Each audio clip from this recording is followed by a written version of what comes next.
கடந்த நாடாளுமன்ற தேர்தலையும் நகர்ப்புற உள்ளாட்சி தேர்தலையும் திமுக கூட்டணிக்கு மிகப்பெரிய வெற்றியை கோவை மக்களான நீங்கள் தந்தீங்க. அது 2026 தேர்தலையும் முழு வெற்றியாக தொடரணும். இதை அன்போடு மட்டுமல்ல, முழு உரிமையோடு கேட்கிறேன். ஏன் தெரியுமா? திராவிட மாடல் ஆட்சியில் கடந்த 5 ஆண்டு காலத்தில் அந்த அளவுக்கு இந்த மேற்கு மண்டலத்திற்கு, குறிப்பாக கோவைக்கு பல்வேறு சாதனை திட்டங்களை நாங்கள் செஞ்சிருக்கிறோம். உண்டா இல்லையா? அந்த உரிமையில தான் உங்ககிட்ட முழு வெற்றியை கொடுங்கன்னு கேட்கிறேன். எல்லாத்தையும் சொல்ல நான் விரும்பல, நேரம் இல்லை. அதனால சில பெரிய திட்டங்களை மட்டும் ஹைலைட்டா சொல்ல விரும்புகிறேன். கோவையில் தினமும் ஆயிரக்கணக்கில் மக்கள் கூடி மகிழக்கூடிய செம்மொழி பூங்கா, அடுத்து தமிழ்நாட்டிலேயே நீளமான ஜிடி நாயுடு மேம்பாலம். இந்த பாலத்தை சின்னியம்பாளையம் முதல் நீலாம்பூர் வரை இன்னும் 5 கிலோமீட்டருக்கு நான் நீட்டிக்க போகிறோம். எப்போ? ஆட்சிக்கு வந்ததுக்கு பின்னால். ஆர்எஸ்புரம் மாநகராட்சி மேல்நிலைப் பள்ளியில் உலகத்தரத்தில் ஹாக்கி மைதானம்.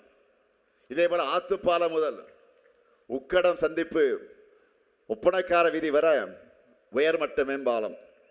இருகூர் பீளமேடு ரயில் நிலையங்களுக்கு இடையே சாலை மேம்பாலம். பில்லூர் 3ஆம் குடிநீர் திட்ட பணிகள். கோவை விளாங்குறிச்சியில் எல்காட் தகவல் தொழில்நுட்ப மையம் நவீனமயமாக்கப்பட்டு தகதகன்னு ஜொலிக்கக்கூடிய உக்கடம் பேருந்து நிலையம். விசைத்தறி மற்ற சிறு தொழில்களுக்கு மின் கட்டணம் குறைக்கப்பட்டிருக்கு. விசைத்தறிக்கு 1000 யூனிட் இலவச மின்சாரம் வழங்கப்படுது. கோவை வெள்ளலூர் பகுதிகளில் தொல்லியல் ஆய்வுகள் நடக்க இருக்கு. கோவை குறிச்சி தொழிற்பேட்டையில் தங்க நகை பூங்கா அமைக்க அடிக்கல் நாட்டப்பட்டிருக்கு.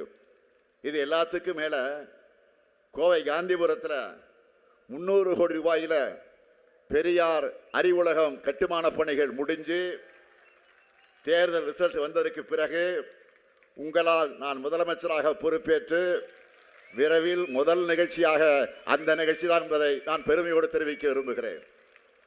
கோவையில் திராவிட மாடலின் இந்த சாதனை சரித்திரம் தொடர திராவிட முன்னேற்ற கழக தலைமையிலான மதச்சார்பற்ற கூட்டணிக்கு உங்கள் வாக்குகளை நீங்கள் வழங்க வேண்டும். 2021 தேர்தலின் போது கொடுத்த வாக்குறுதிகள் மட்டுமல்ல, கொடுக்காத பல்வேறு திட்டங்களையும் நிறைவேற்றி காட்டிட்டு உங்கள் முன்னாடி இன்றைக்கு நான் கம்பீரமாக நின்று கொண்டிருக்கிறேன். திரு பழனிசாமி அவர்களின் ஆட்சியில் செஞ்ச சாதனைகளை இதுபோல் நான் சொன்னது போல பட்டியலிட்டு சொல்ல முடியுமா? 10 ஆண்டு கால ஆட்சியில் மக்களுக்கு கொடுத்த வாக்குறுதிகளை நிறைவேற்றினாங்களா? அதுவும் இல்லை. 2016 தேர்தல் அறிக்கையில் சொன்னது எதையும் அவர் செய்யல. இந்த லட்சணத்தில் அதிமுகவை பார்த்து நாம தேர்தல் அறிக்கையை காப்பியடிச்சுட்டோம்னு வாய் கூசாம சொல்லுகிறார் திரு பழனிசாமி அவர்கள்.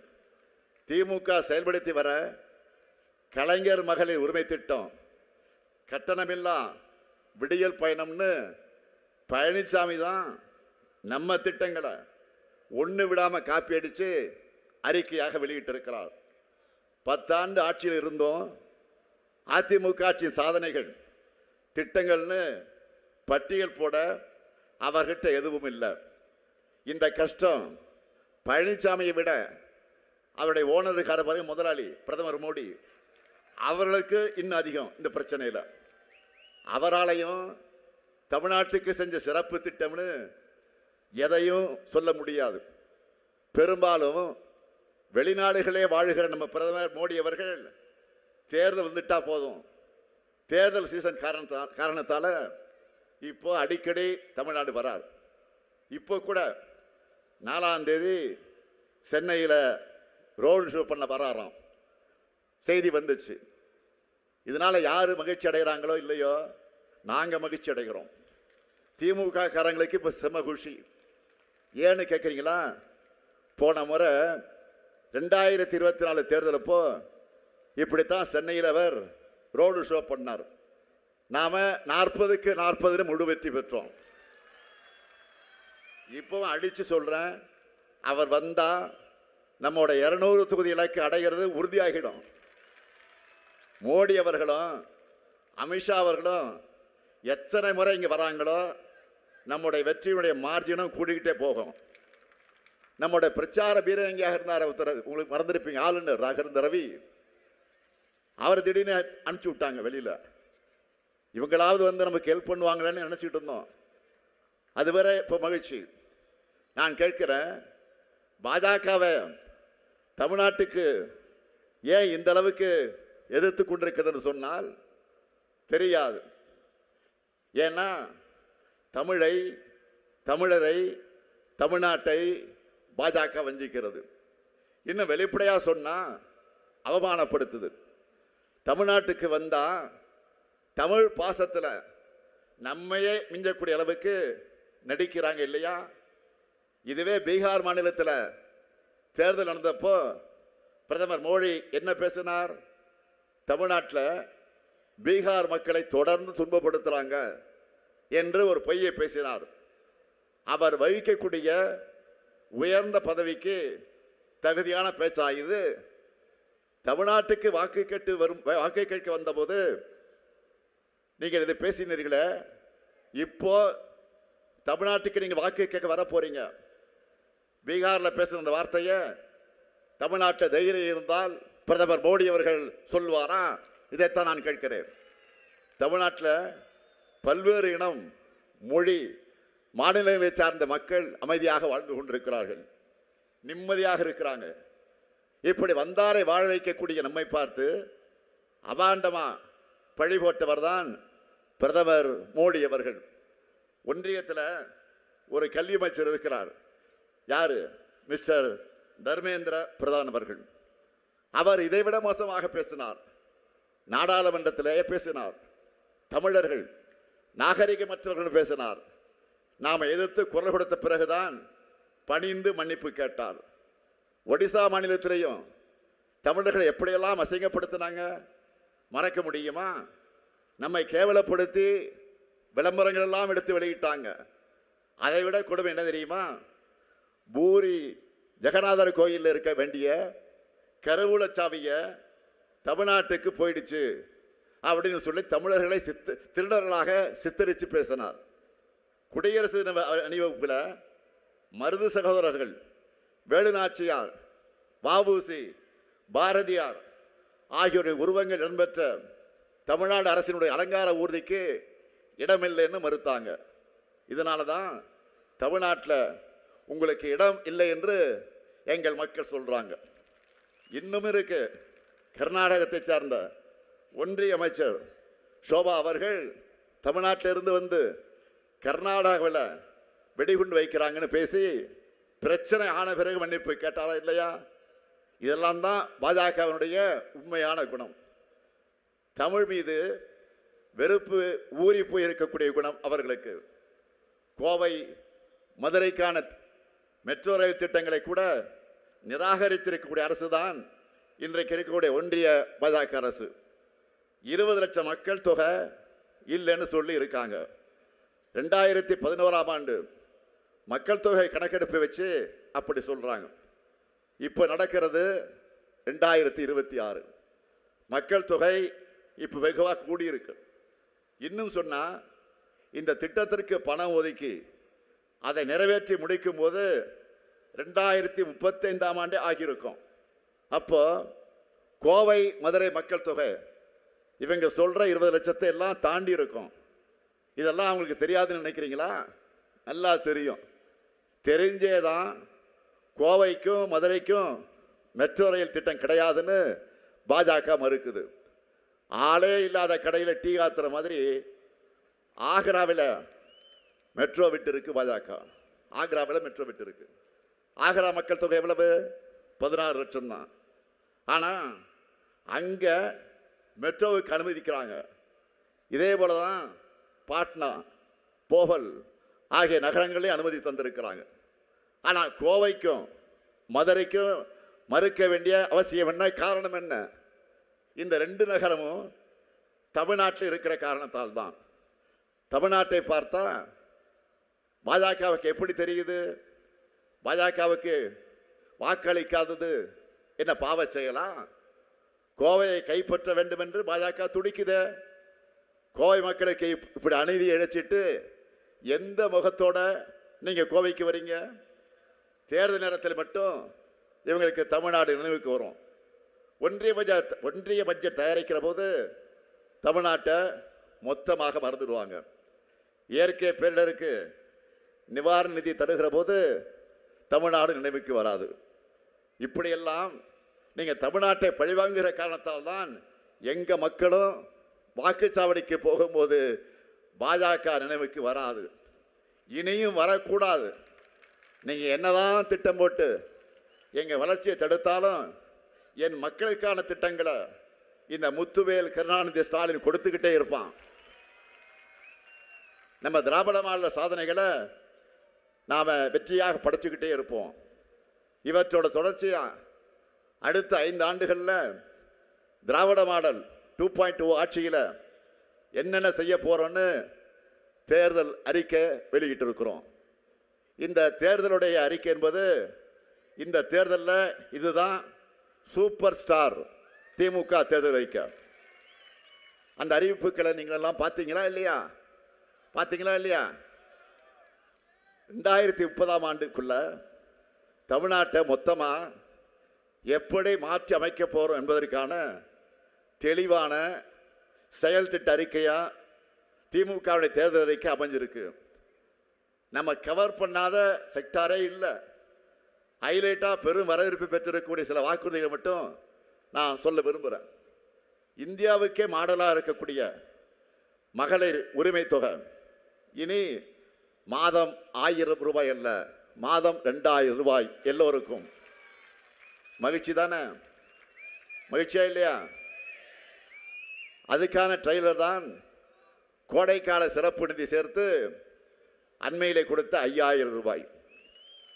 அதே போல புதுமை பெண் தமிழ் புதுவன் திட்டத்தில் கல்லூரிக்கு போகக்கூடிய மாணவர்களுக்கு இப்போ மாதந்தோறும் 1000 ரூபாய் வழங்கிட்டு வரோம். இனி அதை 1500 ரூபாயாக உயர்த்தி வழங்க போகிறோம். அதே போல காலை உணவு திட்டத்தை 8ஆம் வகுப்பு வரை விரிவுபடுத்த போகிறோம்.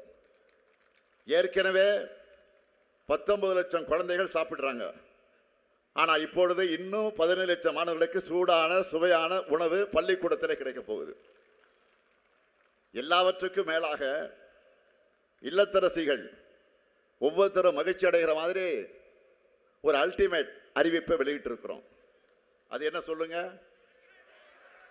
8000 ரூபாய் கூப்பன். எதுக்கான கூப்பன்?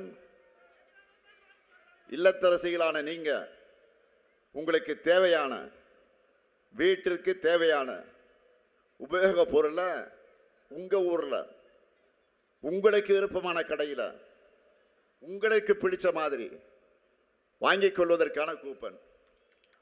புது பொருளாகவோ இல்லை பழைய பொருளை கொடுத்துட்டு எக்ஸ்சேஞ்சோ எல்லாமே உங்கள் சாய்ஸ் தான். புடவை கடைக்கு போனால் கலர் நல்லா இருக்கா, இந்த கலர் நமக்கு சூட் ஆகுமா, இது சாயம் போகுமா, இது கலர் மங்கிடுமா, இதெல்லாம் பார்ப்பீங்க. ஏன் லைட்டில் முன்னாடி வச்சு அவன் மெர்க்குரி லைட்லாம் போட்டு வச்சுருப்பான். அதெல்லாம் பார்த்து தொட்டு பார்த்து தடவி பார்த்து இது சிலுக்கா நைலக்ஸா காட்டனா இந்த கேள்வியெல்லாம் கேட்டு இதெல்லாம் உனக்கு அனுபவம் எப்படின்னு கேட்டுறாதீங்க, இயல்பை சொல்லலாம். ஆக இப்படி ஒரு புடவை வாங்க. அதே போல் இப்போ உங்கள் சாய்ஸ் தான்.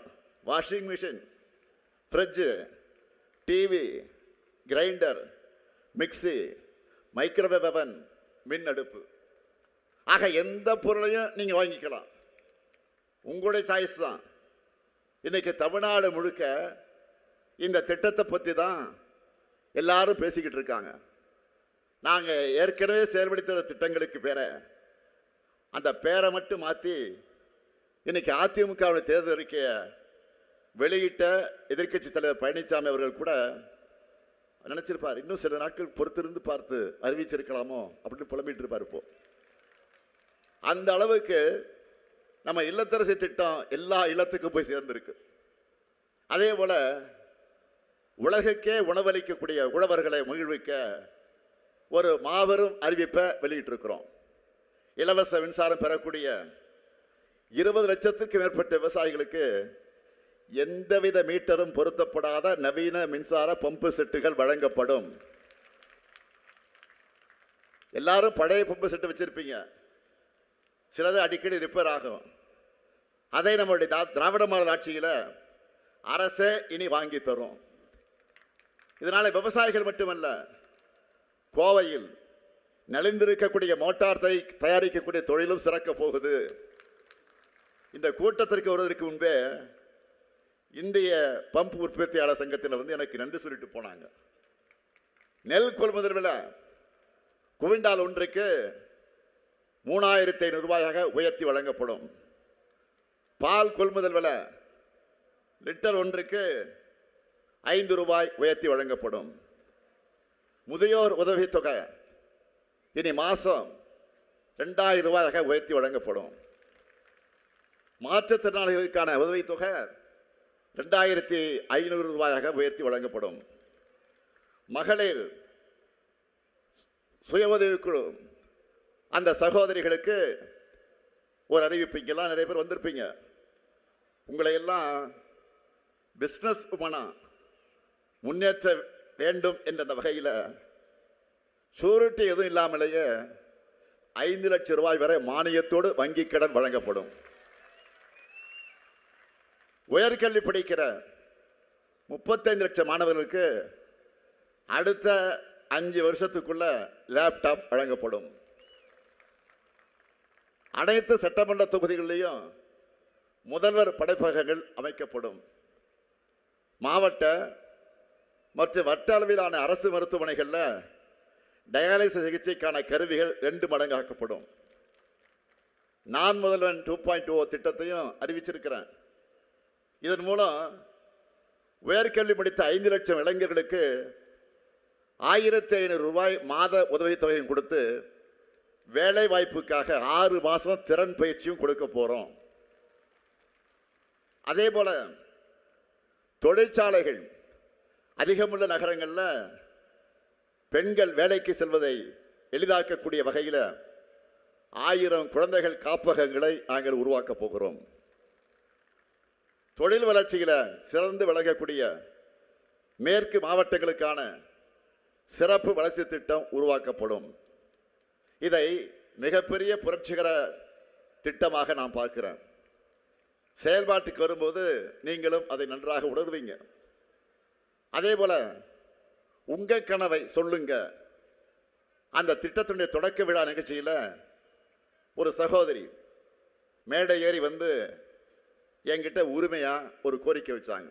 என்னன்னா, பிசி எம்பிசி அந்த வகுப்புகளை சார்ந்திருக்கக்கூடிய மகளிருக்கு கடனுதவி வழங்குகிற திட்டம் வேணும் அப்படின்னு கோரிக்கை வச்சாங்க.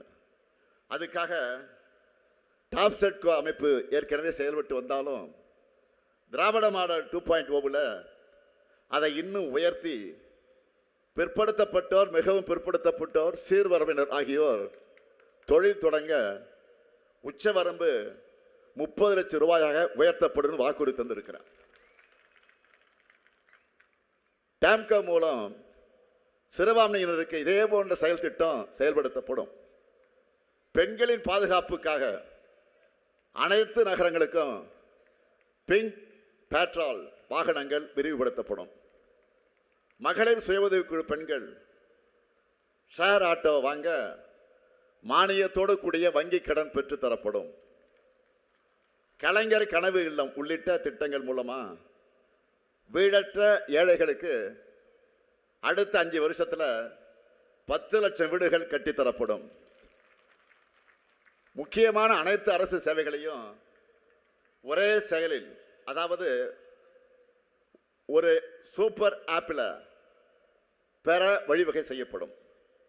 இப்படி இன்னும் பல வாக்குறுதிகளை கொண்ட தேர்தல் அறிக்கையை நான் வெளியிட்டிருக்கிறேன்.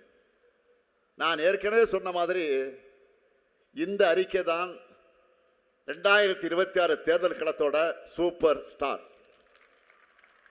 நாங்கள் சொன்னால் செய்வோம், செய்வதைத்தான் சொல்வோம். கலைஞரின் மகனான நான் சொன்ன வாக்குறுதிகளை மறக்கவும் மாட்டேன், மறுக்கவும் மாட்டேன். நாங்கள் ஒரு ப்ராமிஸ் பண்ணால் கண்டிப்பாக அதை டெலிவர் பண்ணிடுவோம். கோவை மக்களான நீங்கள் இந்த முறை 10க்கு 10 வெற்றியை திமுகவுக்கு, மதச்சார்பற்ற முற்போக்கு கூட்டணி கட்சிகளுக்கு வழங்கணும். நீங்கள் வழங்குகிற வாக்கு என்பது ஒரு கூட்டணிக்காக மட்டுமல்ல, கூட்டணிக்காக வழங்குகிற வாக்கு மட்டுமல்ல, தமிழ்நாட்டுடைய வளர்ச்சிக்காக வழங்குகிற வாக்கு. மறந்துடாதீங்க. பொருளாதார வளர்ச்சியில் நம்பர் 1 ஆடைகள், காலணிகள், மின்னணு பொருட்கள் ஏற்றுமதியில் நம்பர் 1. இப்படி இந்திய அளவில் சாதிச்சுட்டு நாங்கள் வாக்கு கேட்க வந்திருக்கிறோம். ஆனால் கலவரம் பண்ணால ஜெயிச்சிடலான்னு நினைக்கிற கட்சிக்கு தமிழ்நாடு தக்க பதிலடி தந்தாகணும். தருவீங்க தானே? உறுதியா, நிச்சயமா, சத்தியமா சொல்ல. நன்றி. மீண்டும் சொல்கிறேன், தமிழ்நாடு அணியா டெல்லி அணியா என்ற இந்த ஜனநாயக போரில் அரசியல் விருப்பு வெறுப்புகளுக்கெல்லாம் அப்பாற்பட்டு நம்முடைய தாய் தமிழ்நாட்டை காக்க கோவையில் உள்ள எல்லாரும் திமுக தலைமையிலான மதச்சார்பற்ற முற்போக்கு கூட்டணியைத்தான் ஆதரிக்கணும். அதற்கு கோவை தெற்கு சட்டமன்ற தொகுதியிலே வெற்றி வேட்பாளர் சகோதரர் செந்தில் பாலாஜிக்கும், கோவை வடக்கு சட்டமன்ற தொகுதியில் வெற்றி வேட்பாளர் செந்தமிழ் செல்வனுக்கும், சூலூர் சட்டமன்ற தொகுதியில் போட்டியிடக்கூடிய வெற்றி வேட்பாளர் தளபதி முருகேசன் அவர்களுக்கும், கிணத்துக்கடவு சட்டமன்ற தொகுதியில் வெற்றி வேட்பாளர் சபரி கார்த்திகேயனுக்கும், பொள்ளாச்சி சட்டமன்ற தொகுதியிலே கொங்குநாடு மக்கள் தேசிய கட்சியை சார்ந்த வெற்றி வேட்பாளர் நித்யானந்தம் அவர்களுக்கும், வால்பாறை சட்டமன்ற தொகுதியிலே வெற்றி வேட்பாளர் சுதாகருக்கும், தொண்டாமுத்தூர் சட்டமன்ற தொகுதியிலே வெற்றி வேட்பாளர் என்ஆர் கார்த்திகேயனுக்கும், மேட்டுப்பாளையம் சட்டமன்ற தொகுதியிலே வெற்றி வேட்பாளர் கவிதா கல்யாண சுந்தரத்துக்கும், இந்த 8 பேருக்கும் உதயசூரியன் சின்னத்தில் வாக்களித்து பெருவாரியான வாக்கு வித்தியாசத்தில் வெற்றி பெற வைக்கணும். அது மட்டுமல்ல, சிங்கானல்லூர் சட்டமன்ற தொகுதியிலும் கவுண்டமாலை சட்டமன்ற தொகுதியிலையும் அறிவிக்க இருக்கக்கூடிய காங்கிரஸ் கட்சி சார்பில் போட்டியிட இருக்கக்கூடிய கை சின்னத்தில் வாக்களித்து பெருவாரியான வாக்கு வித்தியாசத்தில் வெற்றி பெற வைக்கணும். அன்புக்கும் பண்புக்கும் பாசத்துக்கும் உழைப்புக்கும் புதுமைக்கும் புகழ்பெற்ற கோவை மக்கள் நீங்கள். உங்களுடைய பேராதரவோட திராவிட மாடல் ஆட்சிதான் தொடரணும். கோவையே தயாரா? தயாரா? கோவையை மென்மேலும் வளர நீங்கள் துணை நிற்கணும். தமிழ்நாடு மென்மேலும் வளரப்போகுது. அமைய இருக்கக்கூடிய திராவிட மாடல் 2.0 ஆட்சியில் எங்கள் சாதனைகளை நாங்களே முறியடிக்கும் வகையிலான ஆட்சியை நாங்கள் நடத்த போகிறோம். நாடு வளம் பெற, இந்த நல்லாட்சி தொடர்ந்திட ஆதரிப்பீர் முற்போக்கு கூட்டணி வேட்பாளர்களை. வெல்வோம் ஒன்றாக, வெல்வோம் ஒன்றாக, வெல்வோம் ஒன்றாக. நன்றி.